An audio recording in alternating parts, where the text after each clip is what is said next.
Hey guys, welcome back to N.A.A. Bull Talk, and today we're going to be talking about Houston Rockets star shooting guard James Harden. But before we get into all that, guys, I'd like to welcome you back to N.A.A. Bull Talk. Here I talk about all things basketball. If you love the NBA, I think you'll enjoy this channel. We'll be talking about NBA news, rumors, predictions, all that good stuff.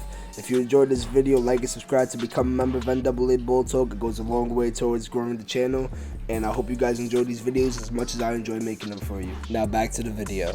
In the 2019-2020 NBA season, the Houston Rockets were 44-28. This got them the 4th spot in the Western Conference playoffs. They went on to the first round to face the Oklahoma City Thunder in a hard-fought 7-game series in which the Rockets came out on top. They went on after that to face the Los Angeles Lakers in the second round and lost in 5 games. Ever since then, the Rockets have gone downhill as an organization. Not even before the plane landed back in Houston, the Rockets head coach, Mike D'Antoni, told the team that he will not be returning next year. Shortly after that, Daryl Morey announced that he was stepping down as the Rockets general manager. Reports started coming out about the players on the team being unhappy, such as PJ Tucker being unhappy with his contract situation. Austin Rivers, Daniel House, and Eric Gordon thought they deserved the bigger roles on the team. Russell Westbrook also demanded a trade as he was unhappy with the way he was being used in the offense, primarily late in games having to defer to James Harden instead of being the man to take the shot. It was also reported that James Harden turned down a 2-year, $100 million contract extension, which would make him the first $50 million per year NBA player. Shortly after that, James Harden demanded a trade as well, and he wanted to go to the Brooklyn Nets.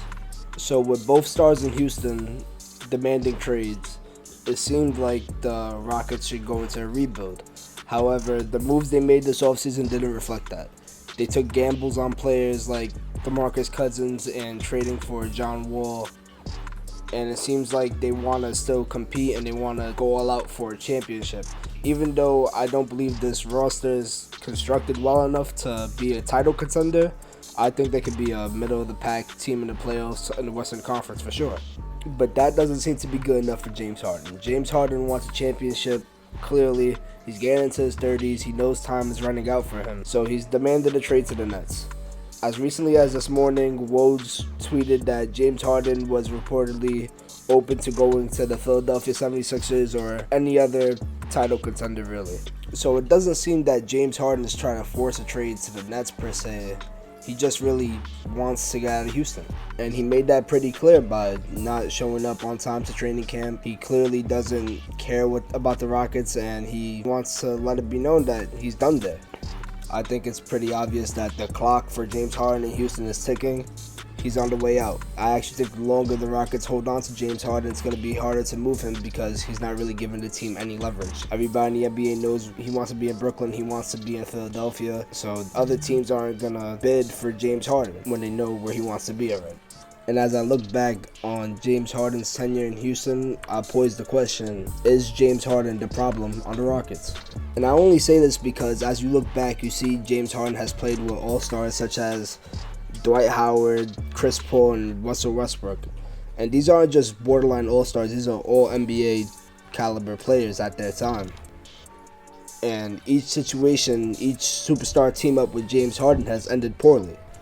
And don't get me wrong, I'm not delusional. I know he's ran into the Spurs team that was going back and forth with the Heat in the finals. I know he's ran into the Warriors dynasty, and he's in the Western Conference. There was tough teams that never even made it to the finals, such as the Clippers, the Lob City Clippers. They never made it to the finals, but that's a team that was a tough out in the playoffs. The Memphis Grizzlies, who were a great grind team, they were tough outs in the playoffs. So I understand James Harden hasn't had the easiest path to playoff success, and I understand that he's run into some tough teams out west, but it just seems that with the all-NBA caliber players that he's had, he should have more to show for it.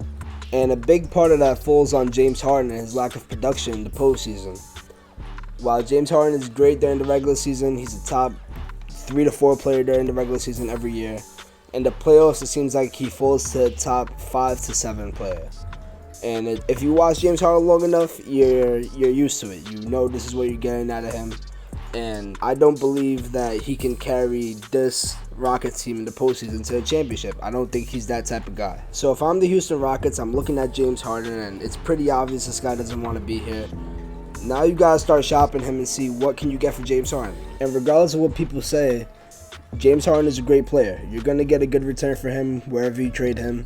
So we're going to look at, in my opinion, the best two scenarios for the Rockets when it comes to trading James Harden. Scenario number one is obviously the Brooklyn Nets.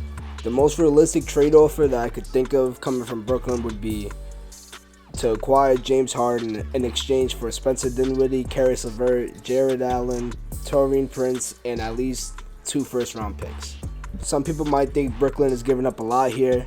You're still going to have Kyrie, Harden, KD, Joe Harris, and DeAndre Jordan. That's a starting lineup good enough to win a championship. If you put those 5 guys on the court versus any other 5 guys in the league, you have a chance of winning that game. And this leaves Houston with the starting lineup of John Wall, Caris LeVert, Eric Gordon, Christian Wood, and Jared Allen. While your 6th man is Spencer Dinwiddie, and you still have great role players in DeMarcus Cousins, PJ Tucker, and Daniel House. And sure, we know that's not a championship contender. It's not as good as the team they had last year, but it's still a competitive team. You're going to go out, you're going to try to get the 8th, 7th seed in the playoffs this year. You're still going to have a good season and a pretty deep roster. And on top of that, you'll also have the 2 first-round picks coming from Brooklyn. While they're not going to be high picks because the Nets are going to be pretty good for the foreseeable future, you're still going to have an asset that you can attach to a bad contract like Eric Gordon and flip it. I think this trade is a win-win for both sides, but if this trade can't happen, then maybe scenario 2 is more likely. Scenario number 2, the Philadelphia 76ers. This trade is a lot more straight up.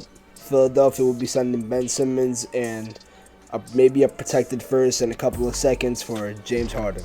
In this trade, the Rockets get back a superstar in Ben Simmons, who's still crazy young and has so much potential. They get to start Ben Simmons along with John Wall. Ben Simmons could probably play more at the 3, but you'll have a starting lineup of John Wall, Eric Gordon, Ben Simmons, PJ Tucker, and Christian Wood. This team, I don't think, is a playoff team. Maybe they could be the 10th seed and get in that little 7-10 play-in tournament that's going on in the NBA this year. But this trade would be looking more to the future and trying to construct this team around Ben Simmons. Philadelphia, on the other hand, would be my personal favorite to make it out the East. I think if you have James Harden, Seth Curry, Danny Green, Tobias Harris, and Joel Embiid, it's a lot of shooting around Joel Embiid, a lot of more spacing on the floor. I think Joel Embiid will be better than ever. And James Harden gets back to running the point all by himself. I think he's going to thrive the same way he was thriving in Houston the first time he ran the point. I definitely think both deals are good for Houston. I think if you want to win now, you try getting Dinwiddie, LeVert, and Jared Allen, and those 2 first-round picks from Brooklyn. If you're trying to build for the future, you go out and you get Ben Simmons and you construct a team around him. If there's one thing we do know, it's that James Harden's days in Houston are numbered. And I think these are the 2 best scenarios to go with. Houston, it's your move. That's all for this video. Thank you guys for watching. If you made it this far, you're a real one. But I want to know what you think. If you guys have a different sort of trade scenario for James Harden in Houston, if you think James Harden should stay in Houston, comment down below and let me know what you think. If you enjoyed this video, please like and subscribe to become a member of N.A.A. Ball Talk. I really appreciate all the support I get, and it would go a long way towards growing this channel. Thank you guys. Stay safe.